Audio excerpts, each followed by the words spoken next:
ଯେତେବେଳେ ତୁ ମନେ ପଡ଼ୁ ମୋବାଇଲଟା ଖୋଲେ ଆଉ ଗ୍ୟାଲେରୀ ଭିତରେ ଥିବା ତୋର କିଛି ଫଟୋ ଦେଖି ପୁରୁଣା କଥାକୁ ମନେ ପକାଏ ଆଉ ଦୁଇ ଟୋପା ଲୁହ ଗଡ଼ି ଆସେ ଆଉ ମନଟା ହାଲକା ହେଇଯାଏ। ସବୁଦିନ ପ୍ରାୟ ତୋ କଥା ବହୁତ ମନେ ପଡ଼େ ଆଉ ସବୁଦିନ ମୋ ଆଖିରୁ ଲୁହ ଗଡ଼େଇ ମନକୁ ହାଲକା କରିବାକୁ ଚେଷ୍ଟା କରେ, କିନ୍ତୁ ପୁଣି ତା ପରଦିନ ତୁ ମୋ ମନ ଭିତରକୁ ଧସେଇ ପଶି ଆସୁ। ଏଇଟା ମୋ ନୀତିଦିନିଆ ଅଭ୍ୟାସରେ ପରିଣତ ହେଇଯାଇଥିଲା। ଜାଣିବେନି ସେ କିଏ ଥିଲା? ସେ ଥିଲା ମୋ ମନର ମାନସୀ, ଅଳସୀ ପ୍ରିୟା, ଜୀବନ ବଞ୍ଚିବାର ସେ ନିଶ୍ୱାସ। ପଚାରିବେନି କୁଆଡ଼େ ଗଲା? ମୁଁ କହିଦେଉଛି ଆଜ୍ଞା, ସେ କୁଆଡ଼େ ଗଲା। ସମସ୍ତଙ୍କ ଭଳି ସେ ବି ମୋତେ ଛାଡ଼ି ଆଉ କାହା ସହ ସୁନାର ସଂସାର କରିସାରିଥିଲା। ତାକୁ ଯେତେବେଳେ 20 ବର୍ଷ ଆଉ ମୋତେ 24 ବର୍ଷ। ନାଁ ଥିଲା ରାନୀ। ତାକୁ ସେଦିନ ମୁଁ ପଛପଟୁ ଦେଖିଥିଲି। ଲମ୍ବା ଲମ୍ବା ଚୁଟିକୁ ହଲେଇ ହଲେଇ ପୁରୀର ସେ ସି ବିଚ୍ରେ ମୋ ଆଗେ ଆଗେ ଚାଲିଥିଲା। ମୁଁ ତାକୁ ଦେଖିବାରେ ଏତେ ମଜି ଯାଇଥିଲି ଯେ ସମୁଦ୍ର ଢେଉର ସେ ସୁ ସୁ ଗର୍ଜନ ବି ମୋ କାନ ପାଖରେ ପହଞ୍ଚି ପାରୁନଥିଲା। ସେଇ ବାଲି ଭିତରେ ଚାଲୁଥିବା ବେଳେ ତାର ସେ ପାଉଁଜି ଶବ୍ଦଟା ଖାଲି ମୋ କାନ ଭିତରେ ଛମ ଛମ କରୁଥିଲା। କିଛି ସମୟ ପାଇଁ ତା ପିଛା କଲି ଆଉ ତାପରେ ମୋତେ ତାକୁ ସାମ୍ନାରୁ ଦେଖିବାକୁ ଇଚ୍ଛା ହେଲା। ଟିକେ ମୋ ପାଦକୁ ତୀବ୍ର କଲି ଆଉ ତାକୁ କ୍ରସ୍ କରି ତା ଆଗକୁ ଚାଲିଗଲି। ତାକୁ ଯେତେବେଳେ ଦେଖିଲି ମୁଁ କେବଳ ତାକୁ ହିଁ ଏକ ଲୟରେ ଚାହିଁ ରହିଥିଲି। ଭାବୁଥିଲି ତାକୁ କିଏ ଗଢ଼ିଛି କେଜାଣି। ସୁନ୍ଦରତାର ଶେଷ ସୀମାରେ ସେ ଥିଲା। ମୋତେ ଲାଗୁଥିଲା ବୋଧେ ତାଠୁ ଅଧିକ ସୁନ୍ଦରୀ ଏ ଦୁନିଆରେ କେହି ନାହାନ୍ତି। ହେଲେ କେମିତି ତା ସହିତ କଥା ହେବି ଭାବି ଚାଲିଥିଲି। ସେହି ସମୟରେ ଗୋଟେ ବଡ଼ ଢେଉ ମାଡ଼ି ଆସିଲା। ସେ ଓଦା ହେଇଯିବ ବୋଲି ଭାବି ଦୌଡ଼ୁ ଦୌଡ଼ୁ ଅନ୍ୟ ମନସ୍କରେ ମୋ ସହିତ ଜୋରରେ ପିଟି ହେଇଯାଇଥିଲା। ହଠାତ୍ ତାର ସ୍ପର୍ଶରେ ମୋ ଭାବନା ରାଇଜରୁ ଚିଙ୍କି ଉଠିଲି। ସେତେବେଳକୁ ମୋ ଆଖି ପତାରୁ ରକ୍ତ ବାହାରୁଥିଲା। ସେ ହାତରେ ପିନ୍ଧିଥିବା ବଳାଟା ମୋ ଆଖି ପତାକୁ ଆଘାତ ଦେଇଥିଲା ଆଉ ଆଖି ପତାଟା ଫାଟି ଯାଇଥିଲା। ଏପଟେ ରକ୍ତ ବାହାରୁଥିଲା, ସେପଟେ ସେ ରକ୍ତକୁ ଖାତିର ନ କରି ତାକୁ ପଚାରୁଥିଲି, ତମର କିଛି ହେଇନି ତ? ସେ କହିଲା, ନାଇଁ ନାଇଁ, ମୋର କିଛି ହେଇନି। ତମର ଆଖି ପତାଟା ଫାଟି ରକ୍ତ ବାହାରୁଛି। ମୁଁ ଆଖି ପତାରେ ହାତ ମାରିଲି, ରକ୍ତ ଥିଲା। ସେ ଧରିଥିବା ରୁମାଲଟାରେ ମୋ ରକ୍ତ ବହୁଥିବା ଜାଗାକୁ ଚିପି ଧରିଥିଲା। ସେହି ସମୟରେ ସାଙ୍ଗମାନଙ୍କ ସହିତ ବୁଲିବାକୁ ଆସିଥିବା ସାଙ୍ଗମାନେ ତା ପାଖରେ ପହଞ୍ଚି ଯାଇଥିଲେ।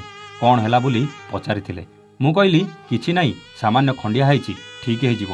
ମୋତେ ଡାକ୍ତର ପାଖକୁ ଯିବାକୁ କହିଲେ। ମୁଁ ମନା କଲି। ହେଲେ ସେ ଆଉ ତାର ଜଣେ ସାଙ୍ଗ ମୋତେ ଜୋର କରି ପୁରୀ ଡାକ୍ତରଖାନା ନେଇଗଲେ। 3ଟା ଷ୍ଟିଚ୍ ପଡ଼ିଲା। ସେତେବେଳେ ମୋତେ ଜମା ବି କଷ୍ଟ ହେଉନଥିଲା, କାହିଁକି ନା ସେ ମୋ ସହିତ ଥିଲା। ଆଉ ମୁଁ ଭାବୁଥିଲି ଶେଷରେ ସମୁଦ୍ର ଭଗବାନ ବୋଧେ ମୋ ମନ କଥା ଜାଣିପାରିଲେ ଆଉ ଆମକୁ ଏକାଠି କରିବାକୁ ବୋଧେ ଏମିତି କଲେ। ଷ୍ଟିଚ୍ ସରିଲା ପରେ ଆରମ୍ଭ ହେଲା କଥାବାର୍ତ୍ତା। କେଉଁଠି ରହୁଛନ୍ତି? ମୁଁ କହିଲି, ସେଇ ସି ବିଚ୍ରେ, ହୋଟେଲ ଅତିଥିରେ। ସେ କହିଲେ, ଆମେ ବି ସେଇ ସି ବିଚ୍ରେ ରହୁଛୁ, ଚାଲନ୍ତୁ ସାଙ୍ଗ ହୋଇଯିବା। ସାଙ୍ଗ ହୋଇ ଅଟୋରେ ବାହାରି ଆସିଲୁ। ସମୟ ସେତେବେଳକୁ ରାତି ପ୍ରାୟ 9ଟା ହେଇଯାଇଥିଲା। କହିଲି, ଖାଇଦେଇ ଗଲେ କେମିତି ହୁଅନ୍ତା? ସେ କହିଲା, ଠିକ୍ ଅଛି, ଚାଲନ୍ତୁ। ସାଙ୍ଗ ହୋଇ ଗୋଟେ ରେଷ୍ଟୁରାଣ୍ଟ ଗଲୁ ଆଉ 3 ଜଣ ଖାଇ ବସିଲୁ। ସେ, ମୁଁ ଆଉ ତା ସାଙ୍ଗ। ଖାଇବା ଅର୍ଡ଼ର ଦେବା ଭିତରେ ଉଭୟଙ୍କ ବିଷୟରେ ଜାଣିସାରିଥିଲୁ। ସେ ଭୁବନେଶ୍ୱରରେ ଗୋଟେ ଫାଇନାନ୍ସ ଅଫିସରେ ଜବ୍ କରୁଥିଲା। ଘର ବାଲେଶ୍ୱର। ମୁଁ ବି ଭୁବନେଶ୍ୱରରେ ଚାକିରି କରୁଥିଲି। ବାସ୍, ଆରମ୍ଭ ହୋଇଯାଇଥିଲା ନୂଆ ଏକ ସମ୍ପର୍କ। ନମ୍ବର ଦିଆ ନିଆ, ଇନଷ୍ଟାରେ ଉଭୟଙ୍କୁ ଫଲୋ କରିବା। ତାପରେ ଚାଲିଲା ଗପସପ୍। ମୁଁ ସିନା ତା ପ୍ରେମ ପାଇଁ ପାଗଳ ଥିଲି, ହେଲେ ତା ମନ ଭିତରେ କ'ଣ ଥିଲା ଜାଣିବାକୁ ଲାଗିଗଲା ପୁରା 1 ବର୍ଷ। 1 ବର୍ଷର ଅପେକ୍ଷା ପରେ ଆମେ ଉଭୟଙ୍କୁ ପ୍ରେମ ନିବେଦନ କରିଥିଲୁ। ମୋର ମନେ ଅଛି, ସେଦିନ ଥିଲା ଗଣେଶ ପୂଜା ଆଉ ଆମେ ଭୁବନେଶ୍ୱରରେ ସାଙ୍ଗ ହୋଇ ବାଇକ୍ରେ ପୂଜା ବୁଲିବା ସମୟରେ ପଛପଟେ ବସିଲା ବେଳେ ସେ ମୋତେ ଜାବୁଡ଼ି ଧରିଥିଲା ଆଉ ମୋ କାନ ପାଖରେ ଧୀରେକି ଆଇ ଲଭ୍ ୟୁ କହିଥିଲା। ସେଦିନ ମୋ ଖୁସିର ସୀମା ନଥିଲା। ନୂଆ ନୂଆ ପ୍ରେମ ଦୁନିଆରେ ଉଡ଼ି ବୁଲୁଥିବା ଆମେ ଦୁଇ ପ୍ରେମ ପକ୍ଷୀ ଭବିଷ୍ୟତ କଥା ଚିନ୍ତା କରୁଥିଲୁ। କେବେ ଆମେ ବାହା ହେବୁ? ବାହା ହେଲା ପରେ କେମିତି ଆମେ ଗୋଟେ ନୂଆ ଘର ଭୁବନେଶ୍ୱରରେ କିଣିବୁ? ଏମିତି ଅନେକ ସ୍ୱପ୍ନ। କିନ୍ତୁ ସେହି ସ୍ୱପ୍ନ ଦିନେ ଭାଙ୍ଗି ରୁଜି ଚୁରମାର ହେଇଯାଇଥିଲା। ମୁଁ ସଫ୍ଟୱେୟାର ଇଞ୍ଜିନିୟର ଥିଲି। ହଠାତ୍ ମୋର ବେଙ୍ଗଲୋର ଟ୍ରାନ୍ସଫର ପାଇଁ ଆସିଲା ନିର୍ଦ୍ଦେଶ। ତାକୁ ଛାଡ଼ି ଯିବାକୁ ମୋର ଜମା ବି ଇଚ୍ଛା ନଥିଲା, କିନ୍ତୁ ଯିବାକୁ ତ ପଡ଼ିବ। ବାଧ୍ୟ ହୋଇ ଚାଲିଗଲି। ସେଦିନ ସେ ମୋତେ ଏୟାରପୋର୍ଟରେ ଛାଡ଼ିବାକୁ ଯାଇ ବହୁତ କାନ୍ଦିଥିଲା। 4 ବର୍ଷ ଭିତରେ ସେ ମୋ ବିନା ରହିବା ଯେମିତି ଭୁଲି ଯାଇଥିଲା। କେବଳ ସେ ନୁହେଁ, ମୁଁ ମଧ୍ୟ ତା ବିନା ରହିବା ଯେମିତି ଭୁଲି ଯାଇଥିଲି। ମୁଁ ବେଙ୍ଗଲୋର ଗଲା ପରେ ଆମେ ସବୁଦିନ ଫୋନ୍ରେ ଘଣ୍ଟା ଘଣ୍ଟା କଥା ହେଉଥିଲୁ ଆଉ ମାସରେ 2 ଥର ତାକୁ ଦେଖା କରିବାକୁ ବେଙ୍ଗଲୋରରୁ ଭୁବନେଶ୍ୱର ବି ଆସୁଥିଲି। ହଠାତ୍ ଦିନେ ମୋତେ କଲ୍ କଲା, ବାପା ମୋ ବାହାଘର ଠିକ୍ କରିଦେଇଛନ୍ତି ଗୋଟେ ସରକାରୀ ଚାକିରିଆ ସହିତ। ମୁଁ କିନ୍ତୁ ତମ ବିନା ରହିପାରିବିନି, ପ୍ଲିଜ୍ କିଛି କର। ମୁଁ ବି ବ୍ୟସ୍ତ ହୋଇପଡ଼ିଲି। ଆଉ ତୁରନ୍ତ ଛୁଟି ନେଇ ଭୁବନେଶ୍ୱରରେ ପହଞ୍ଚିଲି। ସେ କିନ୍ତୁ ଭୁବନେଶ୍ୱରରେ ନଥିଲା। ତାକୁ କଲ୍ କଲି, ସେ ଗାଁକୁ ପଳେଇ ଯାଇଥିଲା। ତା ଭାଇ ଆସି ତାକୁ ନେଇଯାଇଥିଲା। ଆଉ 2 ଦିନ ପରେ ତା'ର ବାହାଘର ଲଗ୍ନ ଥିଲା। ଏକଥା ଶୁଣି ତାଙ୍କ ଗାଁରେ ପହଞ୍ଚିଲି ଆଉ ତାଙ୍କ ଘରକୁ ବି ଗଲି। ସେ ମୋତେ ଦେଖି ଭାରି ଖୁସି ହେଇଗଲା। ଆମେ 2 ଜଣ ସବୁ ଡରକୁ ଛାତି ଭିତରେ ଚାପି ରଖି ତାଙ୍କ ପରିବାର ଆଗରେ ସବୁ କଥା କହିଲୁ। ହେଲେ ତାଙ୍କ ବାପା କହିଲେ, ଆଗରୁ କହିଲନି ପୁଅ, ଆମର ସବୁ ଶେଷ ପର୍ଯ୍ୟାୟରେ ପହଞ୍ଚି ସାରିଲାଣି। ଆଉ ଏବେ ମୁଁ କ'ଣ କରିପାରିବି? ଥରେ ଗୋଟେ ଝିଅର ବାପା ହେଇ ମୋ ଜାଗାକୁ ଆସି ଚିନ୍ତା କର। ମୋର ସବୁ ଇଜ୍ଜତ ମହତ ଚାଲିଯିବ ପୁଅ। ମୋ ପାଖରେ ତାଙ୍କ ବାପା କଥାର କିଛି ଉତ୍ତର ନଥିଲା।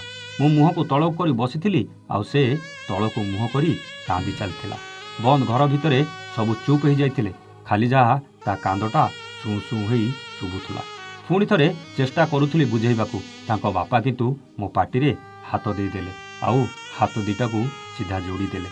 ଚୁପଚାପ୍ ସେଠୁ ପଳେଇ ଆସିବା ଛଡ଼ା ମୋ ପାଖରେ ଆଉ କିଛି ରାସ୍ତା ନଥିଲା।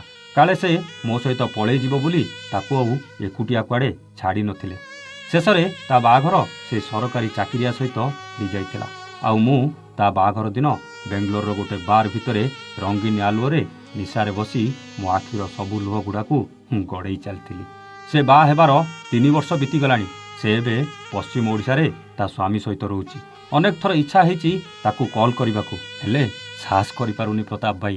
ମୁଁ ସବୁ ଶୁଣିଲା ପରେ ତାକୁ ବୁଝେଇଥିଲି, ଯାହା ବିତିଗଲାଣି ତାକୁ ଭୁଲି ଆଗକୁ ନିଜ ଭବିଷ୍ୟତ କଥା ଚିନ୍ତା କର।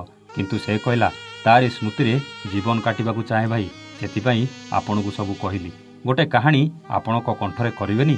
ମୁଁ କହିଲି, ନିଶ୍ଚିତ କରିବି ଭାଇ, ହେଲେ ତାକୁ ଭୁଲିବାକୁ ଚେଷ୍ଟା କର ଆଉ ନୂଆ ଜୀବନ ଆରମ୍ଭ କର। ତାର କିନ୍ତୁ ଗୋଟେ କଥା ଥିଲା, ଯେଉଁ ହୃଦୟଟା କେବଳ ରାନୀର, ସେ ହୃଦୟରେ ମୁଁ ଆଉ କାହାକୁ ଜାଗା ଦେଇପାରିବିନି ପ୍ରତାପ ଭାଇ। ତାକୁ ଅନେକ ବୁଝେଇଲି, ହେଲେ ପାରିଲିନି। ସତ କହିଲେ, ତାର ଏଇ ଡିସିସନ୍ କ'ଣ ଠିକ୍ ଥିଲା? ଏକୁଟିଆ ଜୀବନ କଟେଇବା କ'ଣ ଏତେ ସହଜ? ଉତ୍ତର ତ ଆପଣ ଦେବେ। ଯଦି କାହାଣୀ ଭଲ ଲାଗିଥିବ କମେଣ୍ଟ କରି ନିଶ୍ଚିତ ଜଣାଇବେ। ରହୁଛୁ, ନମସ୍ତେ, ଜୟ ଜଗନ୍ନାଥ।